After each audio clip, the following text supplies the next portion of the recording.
Hey everybody, good morning. What a great morning it is. Just look outside. Everything's still where it should be. Yes, it might be that somebody snuck into your house last night, took all of your furniture, replaced it with identical furniture. Okay, that's a Stephen Wright joke, but it's pretty funny. Well, it's funny when he does it. Obviously not when I do it, but trust me, it's funny when he does it. Now, what would make this day better? It's hard to think of anything because it's going to be a good day. But just in case, let's make sure we've got a cup or a mug or a glass, a tankard, chalice or stein, a canteen, jug or flask, a vessel of any kind. Fill it with your favorite liquid. I like coffee.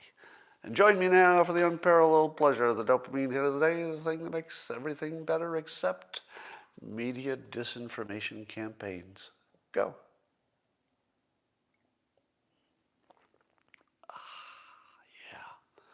Yeah, that's good.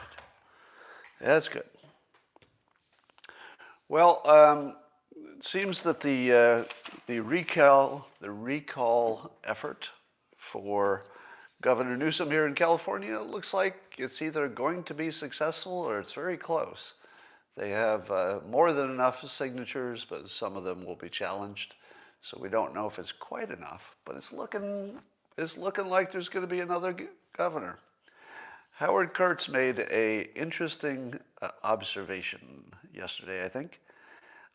He says it's no accident that now that Trump is off the stage, we don't have much to talk about in terms of federal leadership, right? Because Biden is sort of hiding, Kamala Harris doesn't say much. So we need to talk about politics, and we need to make enemies and villains out of people, otherwise why bother talking about it? And so, by default, the state governors are coming under fire in a way that we've never seen before. We've never seen so much pressure on three different governors, right? So, well, if you count Texas. So California, Texas, and New York are getting a lot of national attention. And I think Howard Kurtz is onto something here. It's just there was a void, and it got filled. It got filled with whatever was the next thing to talk about. So it was the states. Which is the important part here is to understand that the things in the news are not the things that are important. They're the things that fill up the time. They're the things that fill voids.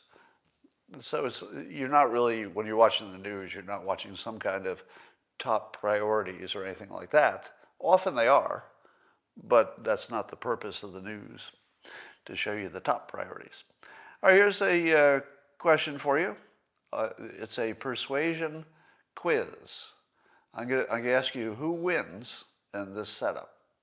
You've all seen the memes of AOC crying at the what I think was the fence to some illegal immigrant holding pen. So the original photo, it seemed that she was crying over having empathy for the people who were imprisoned, essentially. Not essentially, the people who were imprisoned. And so now you've got AOC, so she's doing her political thing and showing empathy. But it got turned into a meme. And now just the little picture of her doing the crying is being pasted in all kinds of humorous situations to make her look silly. So who won? Did the Republicans win by taking her meme and showing how silly she is and putting it in lots of humorous context? Did they win the persuasion battle? I don't think so. I think they lost hard. Here's why.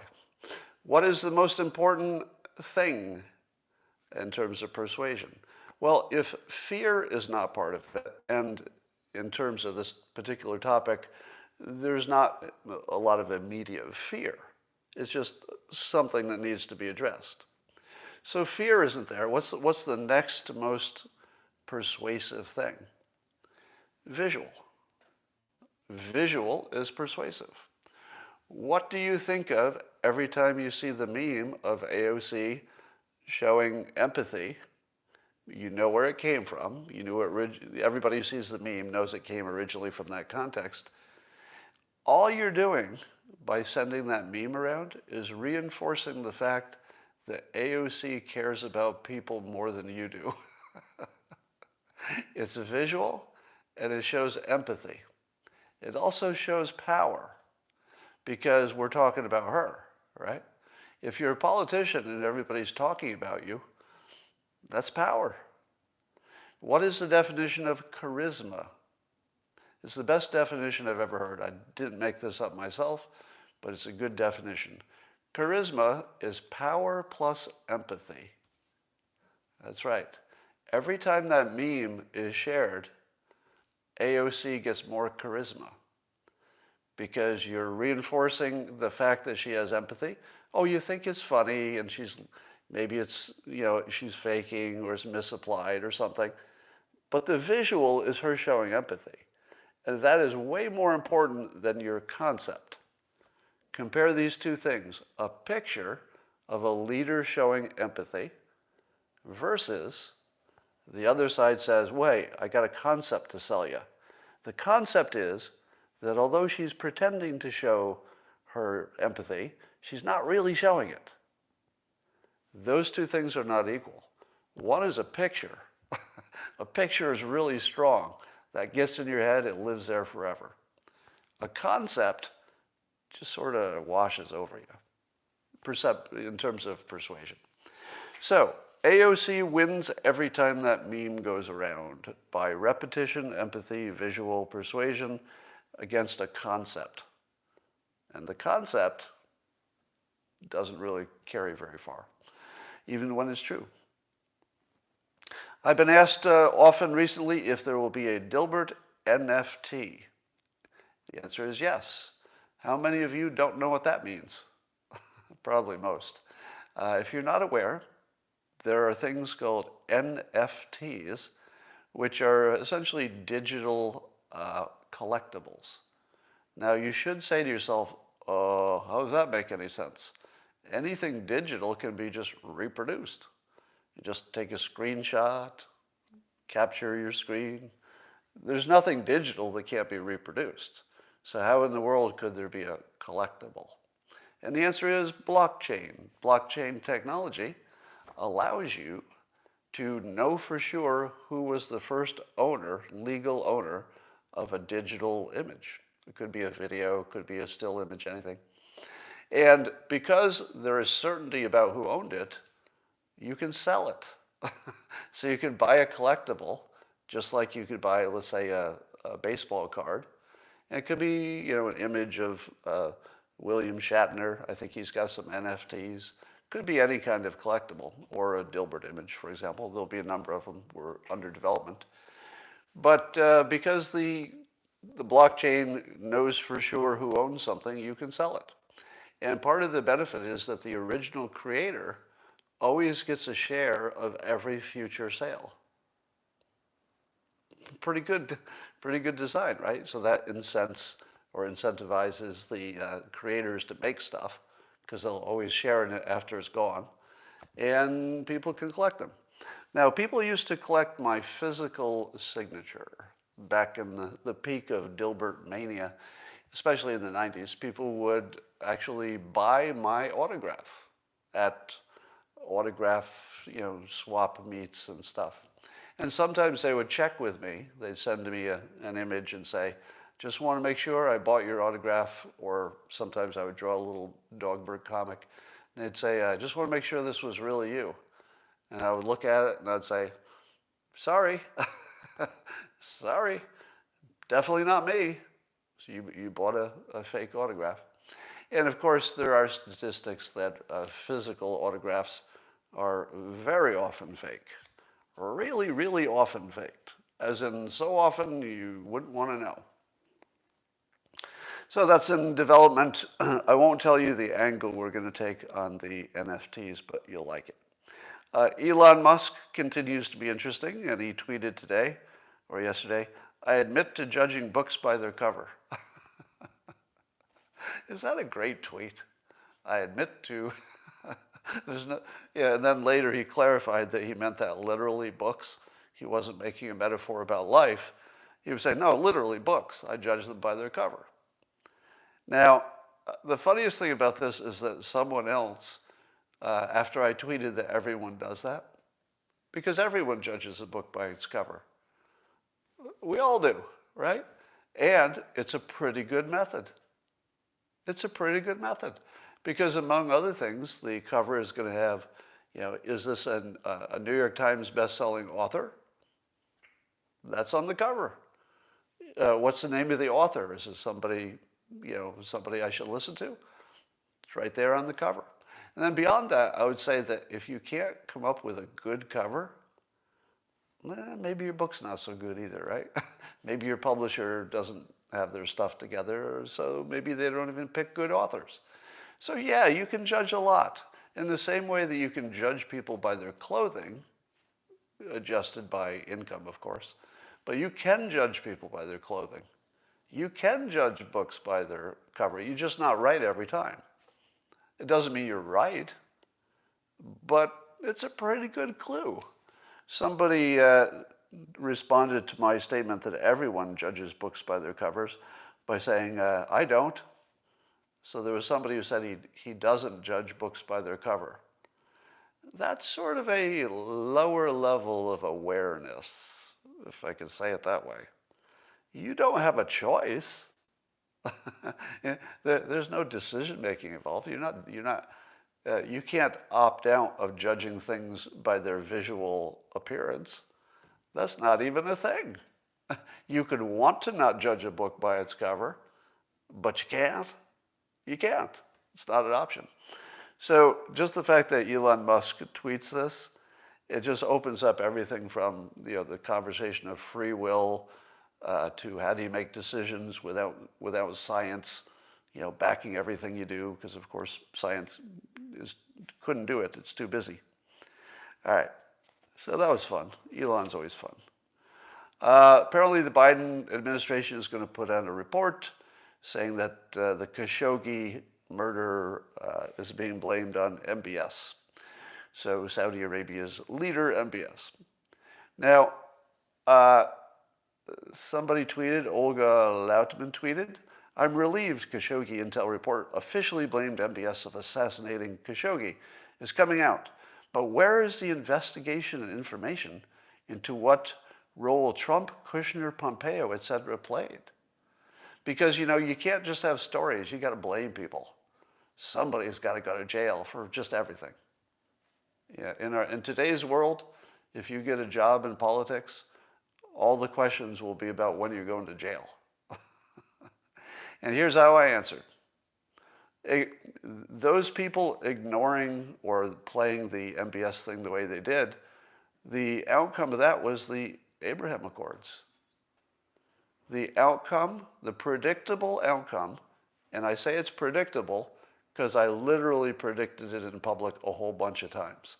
So when the Khashoggi thing first came out, and it was obvious that Trump was sort of underplaying it, I said, that's probably the smartest thing he's ever done, because that gives the United States tremendous leverage over Saudi Arabia, because we would have a secret, not really a secret, but we would have a club, if you will, at least in public opinion. Trump decided to not use that club. What did he get in return? You don't know, do you? I don't know. Do you think that Trump, just think of his personality, think of his deal making, and think of the fact that he would have been completely aware that he had now leverage over Saudi Arabia. You think he didn't know that? I said it every day on live stream while it was happening. Yeah, of course he knew it. Of course he knew that gave him leverage. Do you think that behind the curtain, or at least maybe he doesn't even have to say it, right? Maybe you don't have to say it to Saudi Arabia because they kind of know it. Do you think he got something in return? Well, we don't know, but we do know that the peace deals between Israel and a number of countries started coming together, and that never happened before. What would it take for those other countries to feel safe in joining with Israel on some kind of a peace deal? Well, probably they needed to know that Saudi Arabia wasn't going to be a problem. And they weren't. So I would say that what we're seeing here is that Trump played it so well that 2 members of his administration were nominated for a Nobel Peace Prize. I think, at least we could speculate, we can't know this for sure, that the way he handled the Khashoggi thing probably mattered. It probably mattered to the point of 2 Nobel Peace Prize nominations totally deserved. Avi Berkowitz and Jared Kushner for their good work in the Middle East there. So, next topic, I guess Joe Biden's presidential approval is up. The weekly variations probably are not terribly telling, but it's up. Now, I think that Biden has learned that just staying out of the news himself just really works for him. So maybe just staying out of the news will just keep working. We'll see. Now, Rasmussen also did a poll and found out that most voters now believe China is an enemy. And they say that President Biden's policy toward China is worse than Trump's. So Biden actually is not getting as high marks as Trump did on dealing with China, arguably the biggest issue in the world, arguably. So here's the actual numbers from Rasmussen.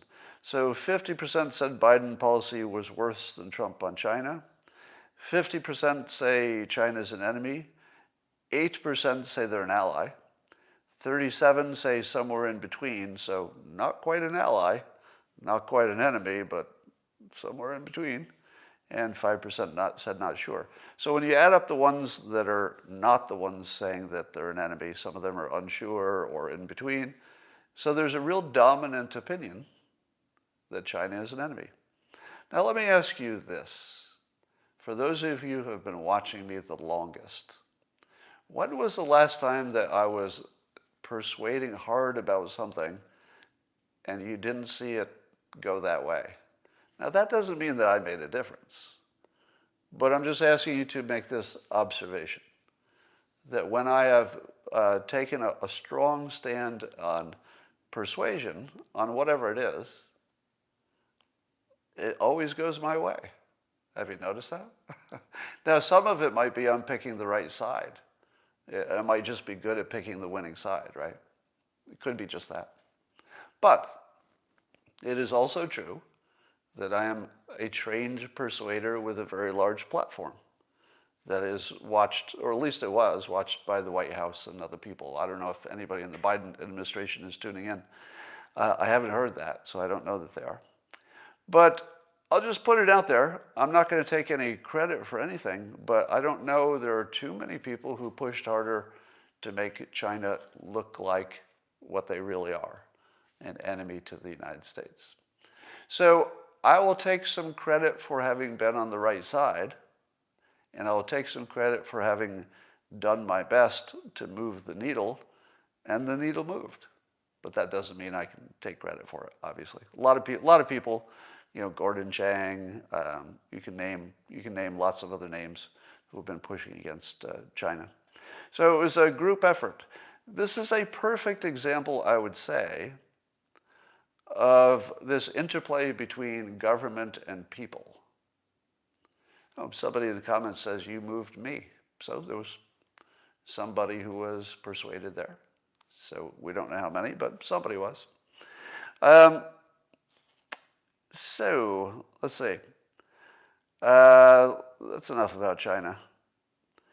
So there was a survey about what was of most concern to the GOP versus what is most concern to the Democrats. I'll just read you the top things on the list. So the GOP was most concerned about illegal immigration, police support, higher taxes, and liberal media bias. So those were top concerns.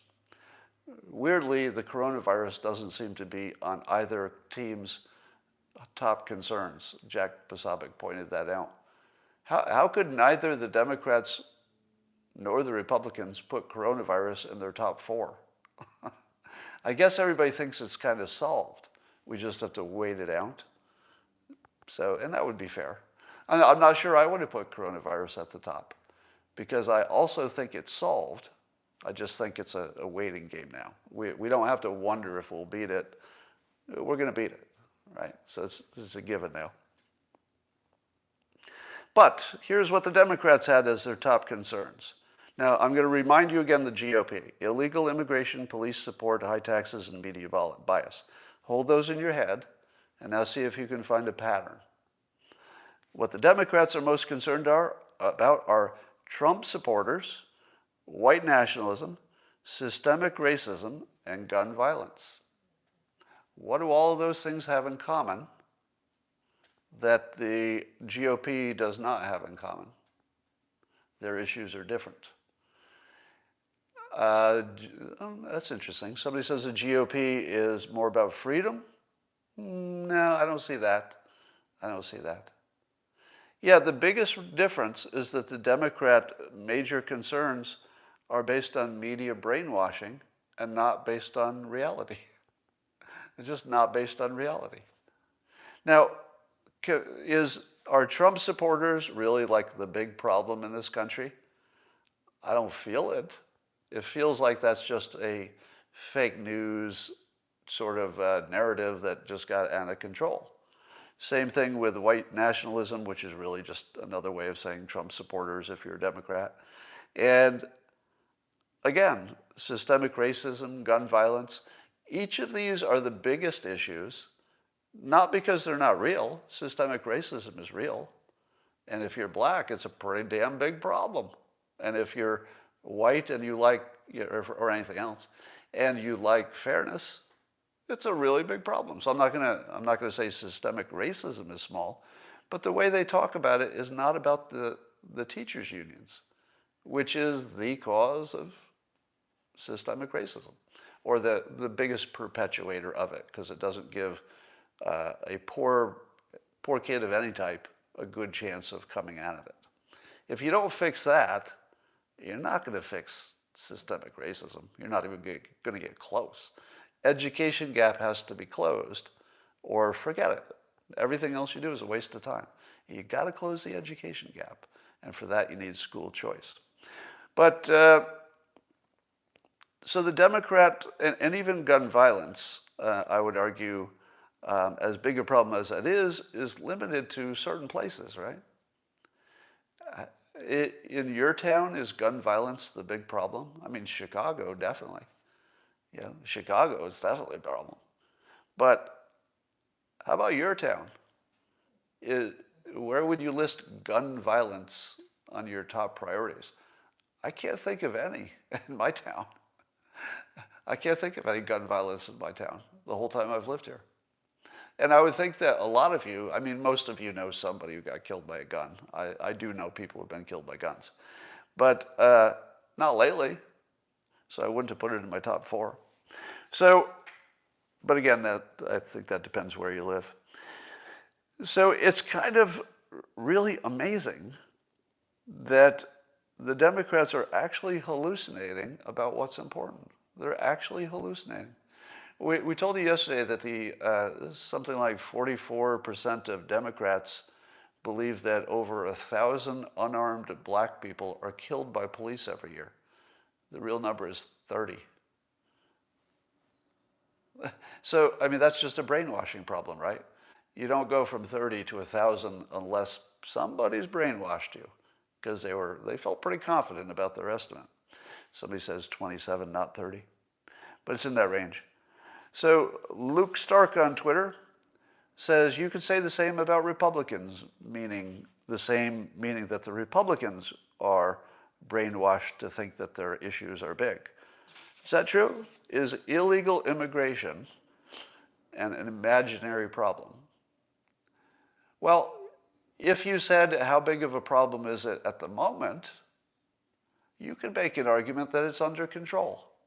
Just today, like literally Wednesday, you could say, well, today, there's a problem, but It doesn't seem to be ruining the country in some direct way.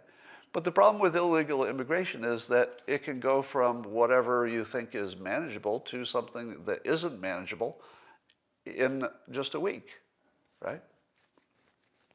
And then, of course, how do you ignore the fact, as the comments are saying, that we have 11 million or however million, 25 million, people who are undocumented in this country? That's a big thing. Now, whether you call that a problem or not, I think does depend on what media you're looking at. But in terms of illegal immigration, even if you thought it wasn't a problem so far, it's obviously something that would become a big problem if you handle it wrong, obviously. Police support, as my critic pointed out, it's not as if the police have gone away. The Republicans might be a little bit too concerned about police support relative to the actual news. But both illegal immigration and police support are about what might happen, right? If you open the borders, it would be a disaster.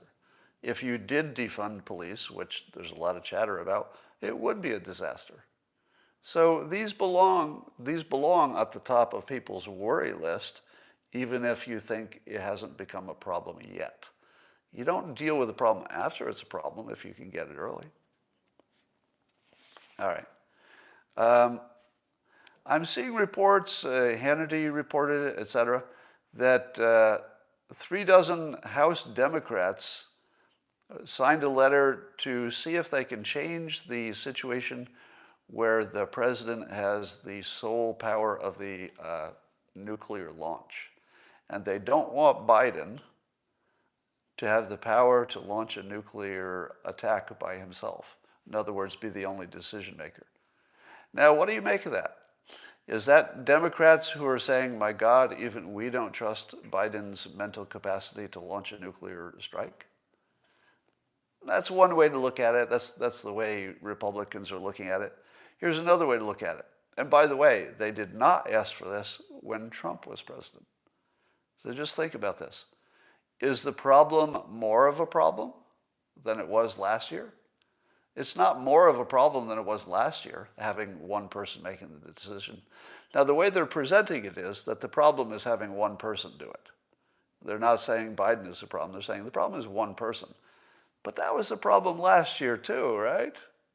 Wasn't that the problem last year? that it was one person? So you could certainly infer that maybe they're worried about their own president, the Democrats are. They don't say that, and I think that would be unfair to assume that's the only reason. And as somebody in the comments pointed out, the reason that one person gets to make the decision is because time matters. You might have 15 minutes to make a decision. You can't find your vice president and find your 3 other people or whatever to decide. But here's what I would like to toss into the mix.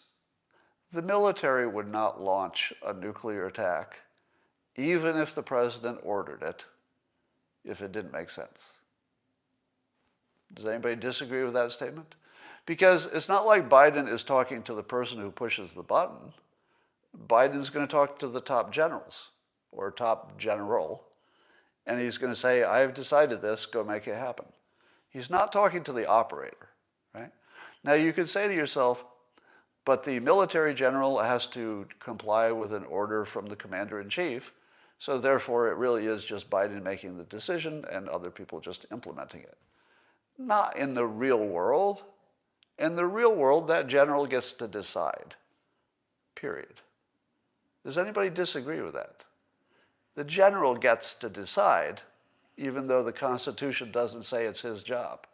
He does get to decide. Now, somebody's saying they'll only obey a lawful order. But let's say it's lawful. Let's say the president saw some attack or saw something, so it's lawful. It just isn't a good idea. And you can tell that the president isn't thinking clearly. Is the general going to launch? No. No, the general is not going to take that order and make it happen, because the general is going to be in the room and say, might need a second opinion on this one. So I'm not terribly worried about this single decision thing with the president, because it's not really. It's the single plus the military, and the military, what are the odds that both of them are crazy at the same time, right? Pretty low. Somebody says it doesn't work that way. Well, I'm certainly sure that I do not know the details of how it works. So that part I'm sure of. But I will not take any disagreement with the fact that the military would have to agree to launch. I'm not going to take any criticism on that. That's just obviously true. Yeah, and the nuclear football is not like there's a button in it. It's just begins a process, right? All right, Governor Cuomo is getting the Rose McGowan treatment. So he's been accused of sexual harassment-like things by at least one person in the office. There's some talk that everybody knew he was like this, but somebody named Boylan has made the following claims. And I think the claims, you have to look at the details, because if you're only hearing that there are allegations, it sounds different than when you look at the specific claims, all right? So one claim is that on a flight together, now I don't know who else was on the flight, but obviously at least the pilots and the flight attendants, but he suggested to this subordinate of his that they play strip poker. So that's the first example, which would be pretty creepy, right? I don't want to minimize that if you're just trying to do your job and your boss is saying stuff like that. Pretty creepy, all right? She also wrote that she complained to friends that the governor would go out of his way to touch her on her lower back, arms, and legs. Now, I think in 2021 especially, we're all pretty sensitive about touching people, right? Now, what do you make of this, that he touches people on their lower back, arms, and legs? All right, hold that thought. We'll get back to it. And he reportedly encouraged Boylan to look up photos of his rumored former girlfriend because he said they looked alike and could be sisters. And then in another incident, Cuomo allegedly kissed Boylan on the lips in an unwanted, apparently, kiss. So here are the allegations. He once said, we should play strip poker. He touches her on her lower back, arms, and legs. And once said, you look like my old girlfriend. And once kissed her on the lips. So these are the things for which people want to fire him. Here's the context I would like to add. Now, I want to be careful. I'm not defending him. Hear that as clearly as you can. I'm not defending him. I'm just talking about it, okay? So that's not a defense. How do you draw the line between something that is clearly just illegal, inappropriate, firing offense, and what is sort of normal mating behavior? Who makes that decision? Because there's no doubt that this woman is a victim. Would anybody disagree with that? A victim in the sense that there were these unwanted things that intruded on her career, should not have happened. Nothing should intrude on her career, especially of this nature. But how do you make men not men anymore? Because you sort of would have to reprogram us. Do you think that when Cuomo was doing any of these things, that he thought she was a victim? Probably not, right? He thought, I'm just guessing, because we can't read any minds, right? We're not mind readers, but put yourself in this situation. Do you think that he thought he was sexually harassing her? I'll bet not. I'll bet not. Which again, just to be perfectly clear, whether he was aware of how bad his behavior was or not, is not relevant. That's not relevant. because he did the things. That's relevant. It's not relevant what he was thinking. So here's the problem. Without defending anything that Cuomo did, oh, somebody says she was married. Okay, that's a whole other level. What is described here is men responding the way they respond in lots of different contexts, but of course, this is the worst possible way to do it because he had power and she was just trying to do her job, so that's pretty bad. But I only put this out there that, let me just work through this, a few of the examples. Do you think that when Cuomo suggested strip poker, that he was in any way serious about that on an airplane where other people obviously were, at least the pilots, right? Do you think that was serious? No, of course not. It was creepy, and it's also something that men often say without thinking. How many times have you been, how many women have heard some guy suggest playing strip poker? All right.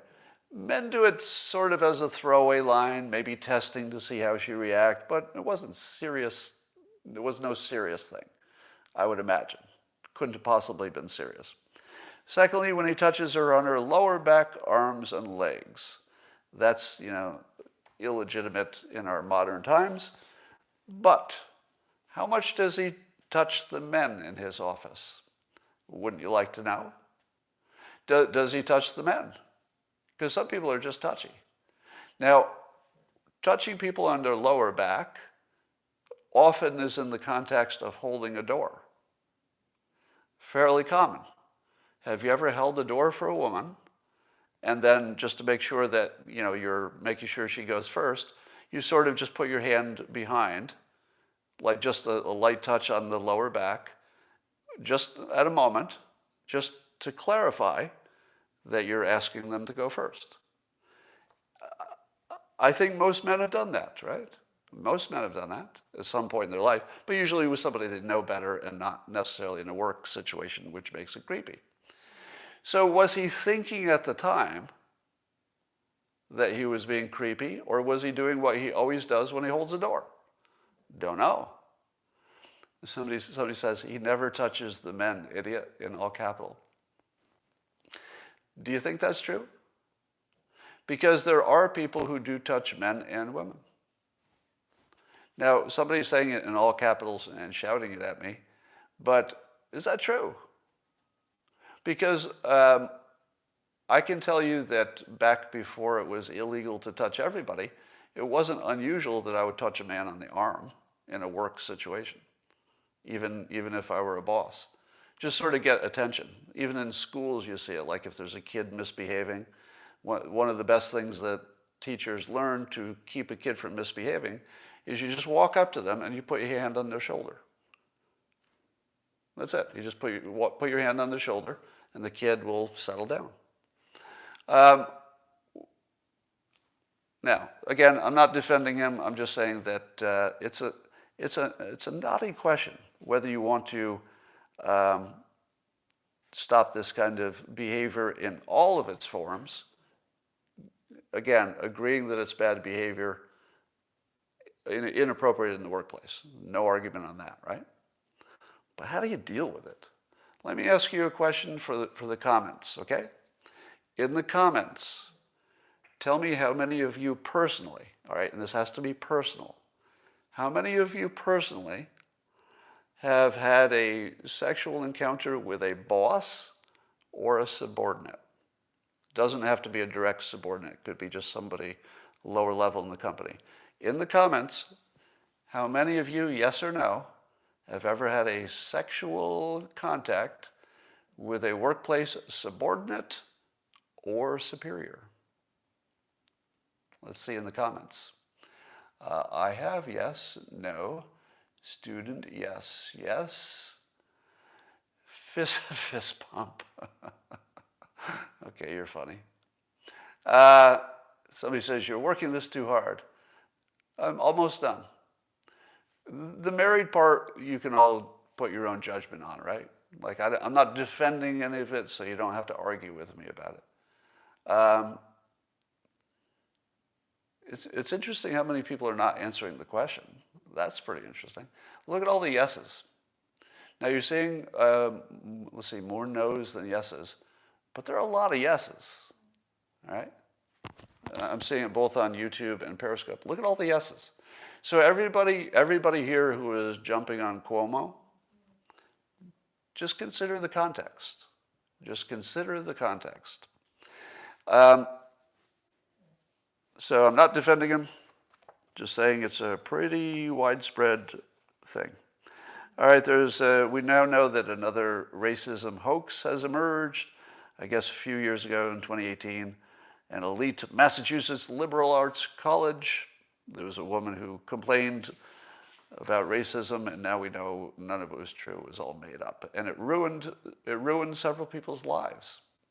So there were people who, I'm still looking at all the yeses.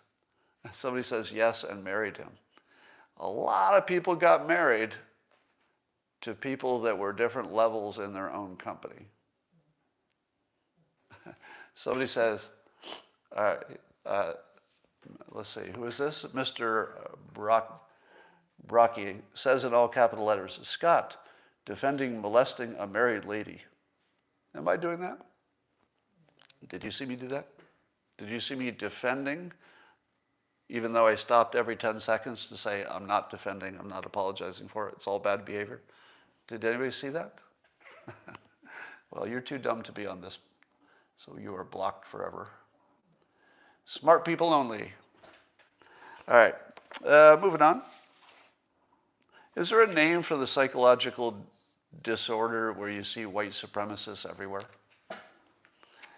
Because, we had,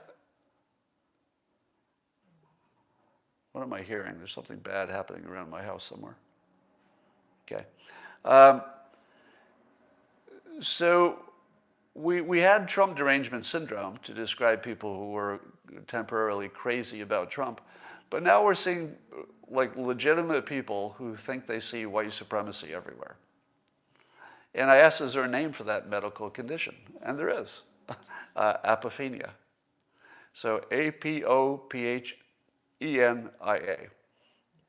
is the tendency to perceive meaningful connections between seemingly unrelated things. Now, it's not specific to seeing white supremacy everywhere, but the examples you see are when people are putting together unrelated things. So they'll say, yeah, if you look at any one thing, not a lot of white supremacists. In fact, when the KKK had their big gathering, they got, a dozen people? So if you look at any one example, it seems trivial. So you have to look at the whole tapestry. It's the connected, largeness of it. It's not just the one example here or there. And that actually has a name, apophenia. So for example, I guess it was yesterday, who was it, Sheila Jackson? Who was just corrected on the Find People hoax by Representative Biggs. So Joel Pollack reported on this, and I probably have that in my notes somewhere, but forgot. Yeah. So, I'm sorry. Yeah, so it was Representative Jackson Lee of Texas. And what's her real name? Jackson Lee is her Twitter handle. Anyway, she tried to use the Charlottesville Find People hoax at a House Judiciary Committee hearing yesterday. Imagine bringing up the Find People hoax after it had been completely debunked at the Trump impeachment trial. But Representative Andy Biggs responded to it by playing the entire video to show that the whole thing was a hoax. So yeah, Representative Jackson Lee, getting the name correct finally, was completely just faced. Somebody says it's Sheila. Oh, it's Sheila Jackson Lee? That's the full name? Thank you. All right, fact check. It's Sheila Jackson Lee. Anyway, she got fact checked hard, and good for Representative Biggs. So this should happen every time this hoax plays. Every single time, somebody should just say stop and just play the hoax. Now, the Fine People hoax is one of the biggest parts of the tapestry that says the world is full of white supremacists, the United States. So Apophenia is what it's called. My new first choice for leadership as we're looking for new leaders to emerge is Representative Elise Stefanik from upstate New York, where I came from. Went to Harvard, pretty smart, youngest woman to be elected in Congress, I think. And she is, she's got some legislation she's promoting here that it would limit Chinese government involvement in American universities. Good idea. And added her name to another bill that would impose sanctions on any company affiliated with or operated by the Chinese military. So Representative Stefanik has correctly identified the biggest problem in the world, which is China, and is promoting legislation which is directly useful. And that's a leader. That's a leader. So we're all kind of just sort of scanning the environment to see if anybody emerges to be a national leader. I've said, much to your dismay, that we only have one at the moment. If you don't count Trump, who's sort of a special case, after Trump, there's only one, and it's AOC. Now again, I'm not talking about managing. We got lots of managers who are just sort of doing whatever the polls say or whatever their team says. They're just sort of managing the government. But there's only one who's going to make noise, everybody knows their name, is willing to attack their own side if needed, as she just did twice in the last couple of weeks. That's a leader. You can hate her, you can hate her, you can hate her. I don't care. But that's what leadership looks like.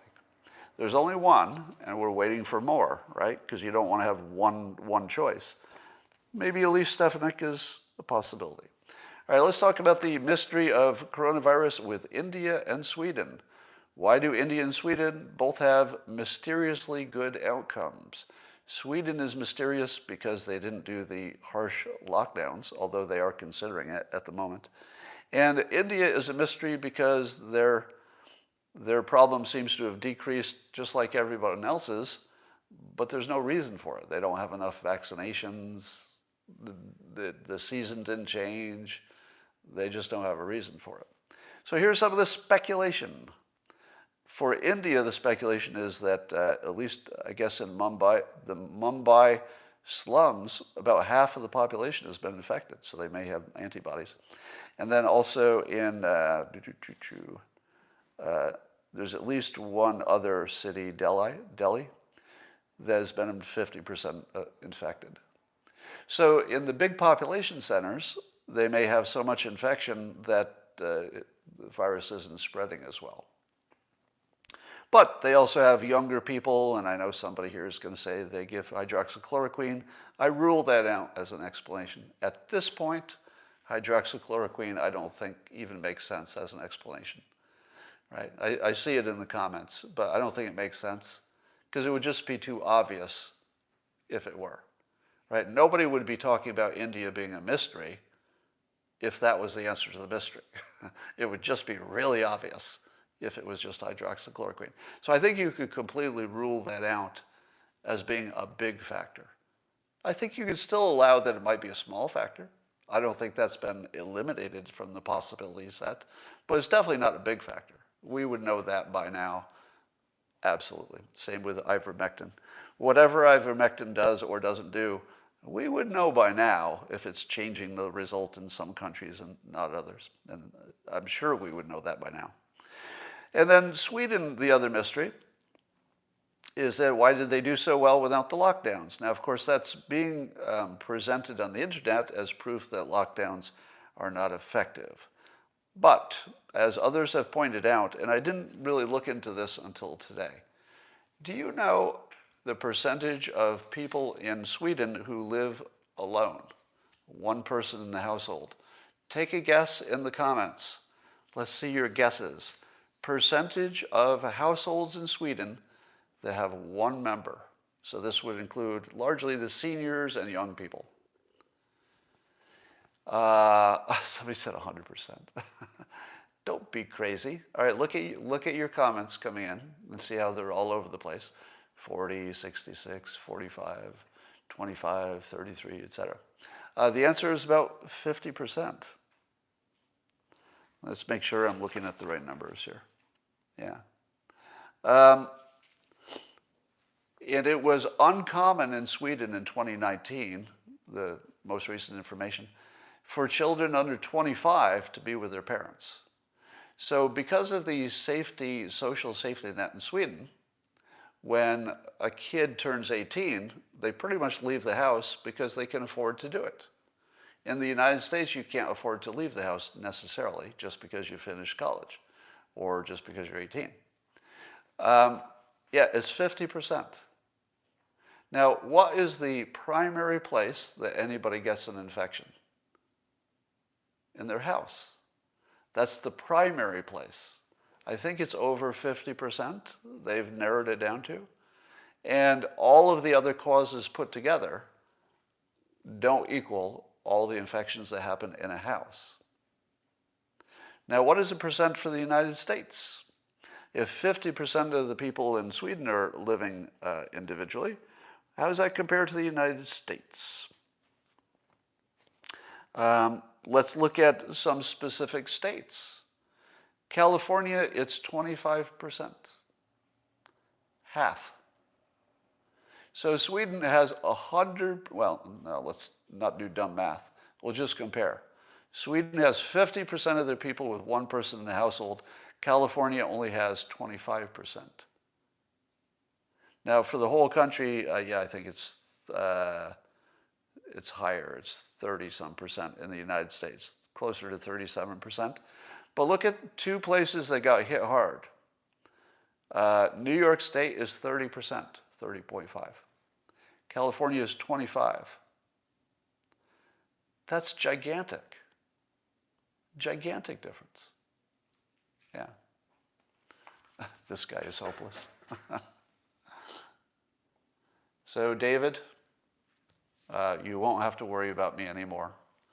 Your comment, "This guy is hopeless," has banned you forever. All right. So, do you think that it's possible that the entire Sweden situation can be described just by having way more people living alone? Why wouldn't that be the whole explanation? Because they did a lot of social distancing, and they did wear masks in places that made sense, etc. And how did they count the homeless? That's a good question. Somebody says they think Germany found that sharing the house did not increase it. You can do a fact check on there, but I'm pretty sure I saw statistics that over 50% came from household stuff. People ask me, you don't know this, but all day long people peck on me why I'm not saying there are two genders and trans people are bad. I'm not going to say that. You can work on me forever. That's not going to change because it's a bad frame. It doesn't matter how true it is. It doesn't matter it's scientifically based or anything like that, which is not true, but even if it did, it wouldn't matter. Here's what matters. We live in a world where kids every day make decisions that affect the rest of their life, and a lot of them are permanent. Right? They do drugs. Those effects can be permanent. They may not pay attention in school. Those effects are permanent. They might break the law. Those effects can be permanent. So we live in a world in which people are making choices that could permanently ruin their whole life, just all the time. But we also live in a world where people make the right choices for themselves. And unfortunately, people will make right choices and wrong choices on every topic. So the frame that there are only two genders is so unproductive. I don't want to say it's true or false, because that doesn't matter. What matters is something helpful. Is it helpful? Is it useful? Is anybody better off for this argument? No, not at all. Somebody says, don't do communism, kids. So here's what is useful.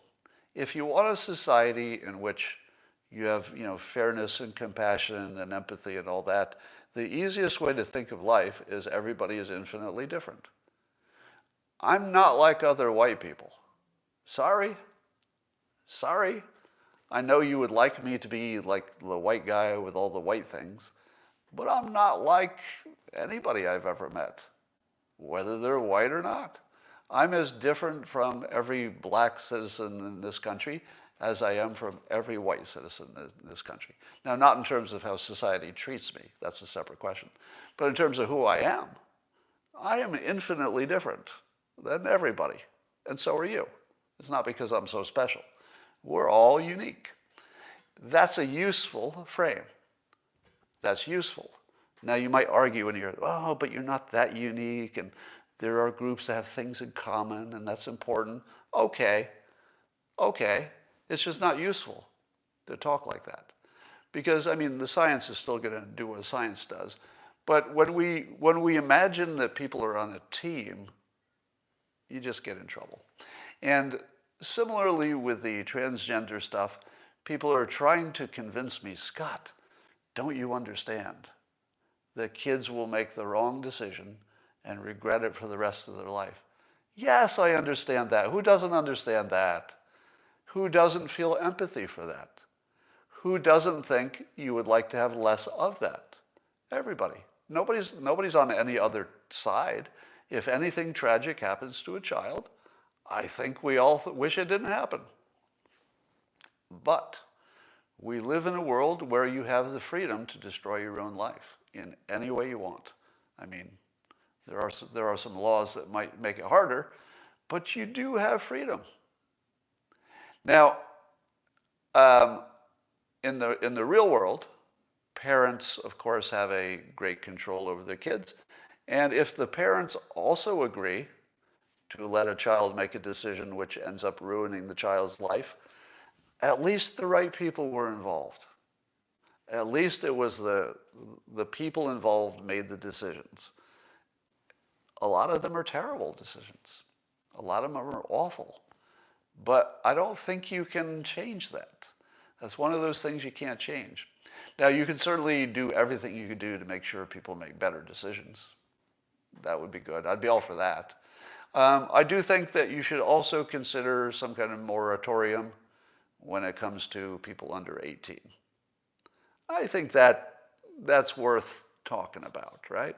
Because it is certainly true that if you're under 18, you should not have the same rights as people who have fully developed brains, right? So I wouldn't mind seeing a law that says you just can't do it until you're a certain age. It might not be 18, it might be 16, something that makes sense. But let's get away from this.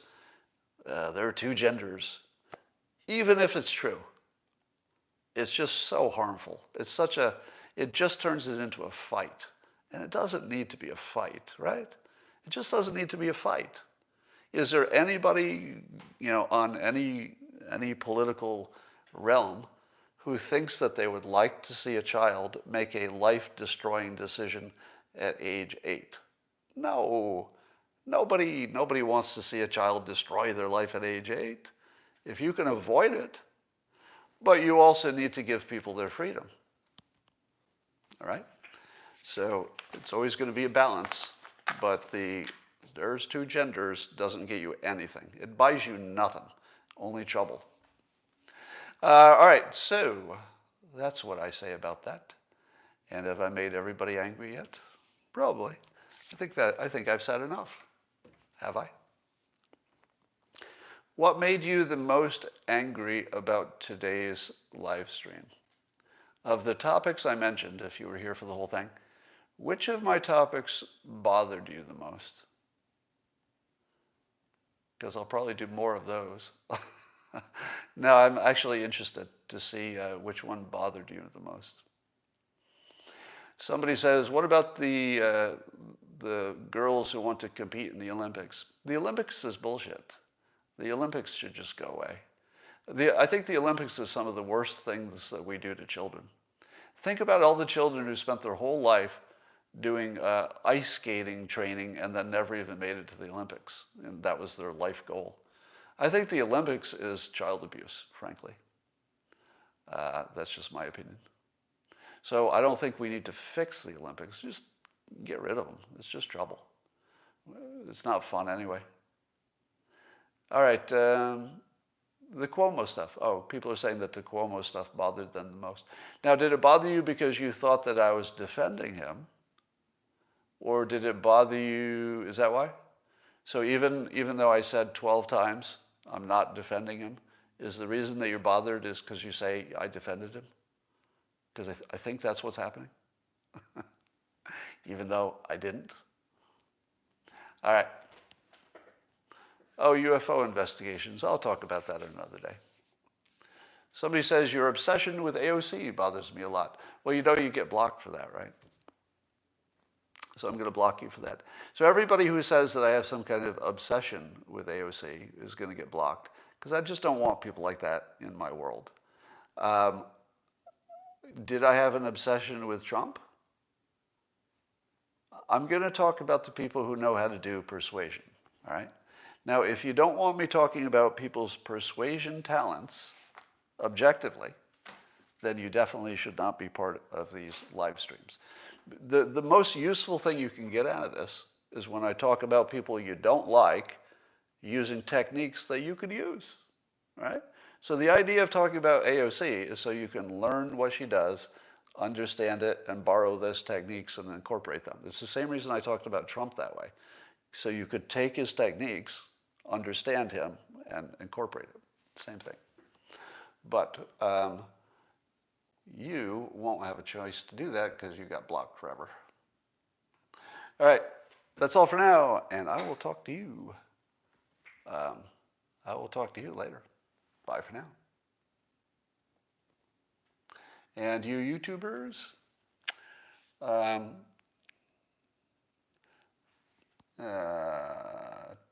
oh, good. I'm glad that you like the persuasion conversations. You know, there's no way to do it well without talking about people you don't like, because some of them are really, really good at persuasion. That's why you've heard of them. Why did Cuomo's accusers wait so long? Who was it in the news who made just one of the best comments on that and said, we have to stop asking that question? And I agree with that. Her context was, we have to stop asking the question of why the woman put up with it for so long. All right? Because that's always the first thing you ask. Well, why'd they put up with it so long? Sounds sketchy. Why would a woman put up with that? And I agree with, it wasn't Rose McGowan, but it was somebody in the public eye who was kind of smart, who said, we need to stop asking that question. Because we do know why people wait too long. They got lots of reasons. They're afraid, they don't want to lose their job, they don't want to cause trouble, they don't want to ruin their own reputation. Tons of reasons, tons of reasons. And, you know, they also get fooled and Stockholm Syndrome and all that. So we should just stop asking the question, what took so long? It's just not a fair question. Although it would be interesting to know, but it shouldn't matter to the situation at all. Why did the YouTubers get more time? The reason is because Periscope is going to go away in any day now, I think. March 1st, maybe, it goes away. So I was favoring YouTube as a gentle way to encourage Periscope people to migrate a little sooner than when Periscope gets turned off. So it is marketing. I'm just making it a little bit extra here so people don't get forced to come, but maybe they want to get a little extra. That's all.